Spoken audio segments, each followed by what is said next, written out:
Cliff, first of all, why are sales so bad? Well, they have two problems with the Wii U. One, they haven't explained to many consumers what the difference is from the original Wii. A lot of people still think that the Wii U is just an add-on tablet instead of being a whole new console. Jadi yang terbaik si karyawan pintar. Guys, Nintendo pernah di ujung tanduk gara-gara Wii U. Konsol ini bukan cuma gagal, tapi bikin mereka hampir tenggelam. Tapi lo tahu apa yang mereka lakukan? Mereka balik dengan sesuatu yang gak cuma beda, tapi revolusioner.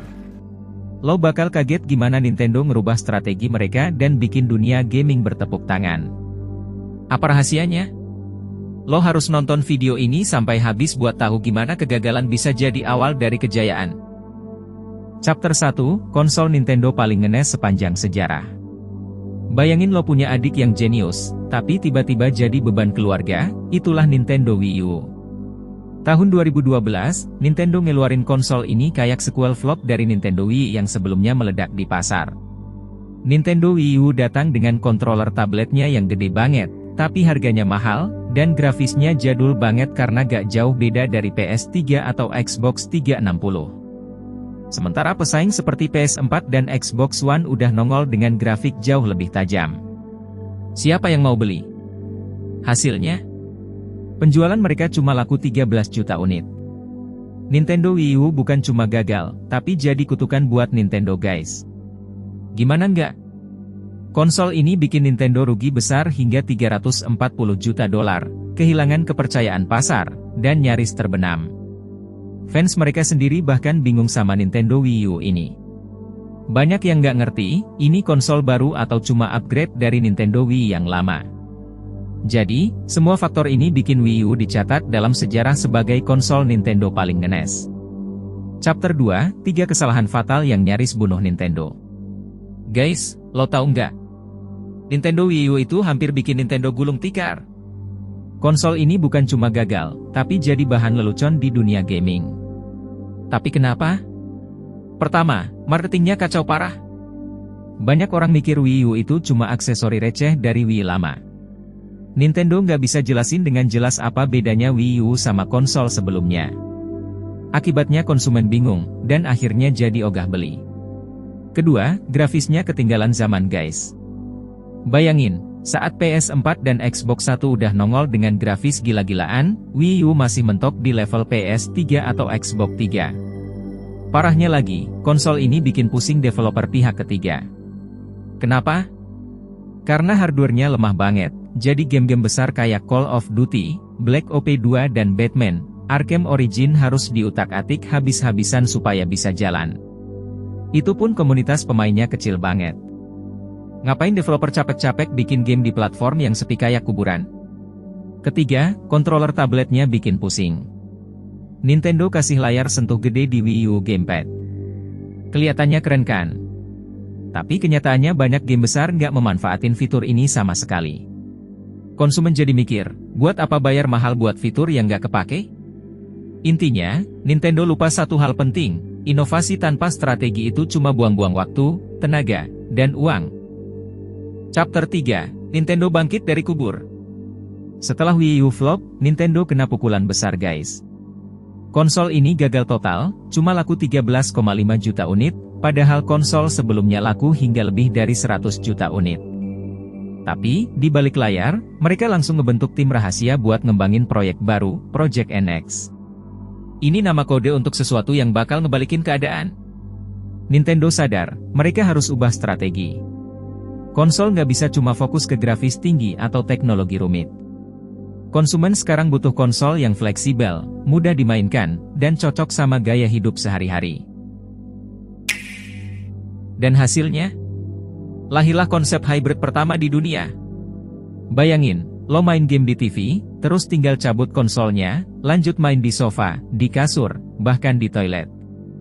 Konsol ini bukan sekadar alat gaming. Ini adalah revolusi. Nintendo ngerti satu hal, gamer nggak cuma nyari grafis canggih. Yang mereka mau adalah kebebasan main kapan aja, di mana aja, tanpa ribet. Dan itulah yang bikin Nintendo Switch akhirnya jadi pahlawan yang mengembalikan kejayaan Nintendo. Chapter 4, Switch, senjata rahasia yang hancurkan PlayStation dan Xbox. Tahun 2017, Nintendo Switch diluncurin dengan 3 senjata mematikan, yang bikin dunia gaming gempar. Pertama, branding tajam. Trailer pertama langsung bikin orang melongo. Mereka ngelihat konsol ini bisa dipakai main di bis, tempat kerja, bahkan di atas gunung. Pesan Nintendo jelas banget, lo bisa gaming di mana aja. Kedua, Joy-Con. Controller seukuran korek api, tapi multifungsi banget. Lo bisa pakai buat tari samba di Just Dance atau bahkan pukul-pukulan seru di Overcooked. Joy-Con bikin gameplay jadi fleksibel dan super fun. Ketiga, game eksklusif gila. Zelda, Breath of the Wild langsung dinobatkan sebagai game terbaik dekade ini. Grafik, cerita, dan gameplay semua bikin pesaing kayak PS4 terlihat kayak mainan anak kecil. Hasilnya Switch meledak di pasar. Dalam bulan pertama, terjual lebih dari 906.000 unit di Amerika Serikat aja. Developer pihak ketiga kayak Rockstar juga ikut mendukung Switch dengan game seperti Eleanor dan Grand Theft Auto, The Trilogy The Edition. Konsol ini bukan cuma alat gaming guys. Ini adalah fenomena yang mengembalikan kejayaan Nintendo.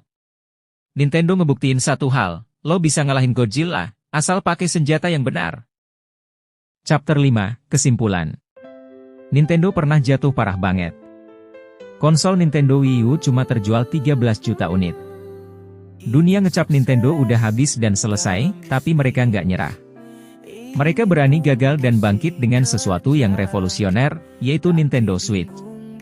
Nintendo akhirnya sadar, bahwa konsol bukan cuma soal grafik tinggi atau teknologi rumit. Konsumen butuh fleksibilitas buat gaming kapan aja, dan di mana aja. Nintendo Switch lahir dari filosofi itu. Lo bisa main di rumah, di bis, bahkan di gunung. Switch telah buktiin satu hal penting. Kalau lo mau sukses, maka lo harus berani gagal duluan. Nintendo telah ngebuktiin, kegagalan itu bukan akhir. Tetapi itu adalah jalan buat sesuatu yang lebih besar. Kalau menurut lo, apa rahasia sukses Switch? Apakah karena inovasinya, atau game eksklusifnya, atau karena Nintendo berani gagal duluan? Tulis pendapat lo di komen, like video ini kalau lo setuju bahwa kegagalan adalah guru terbaik, dan jangan lupa subscribe buat konten menarik lainnya dari si karyawan pintar. Sampai jumpa di video berikutnya, dan tetap cerdas. Meningkatkan skill dan motivasi untuk terus berkarya.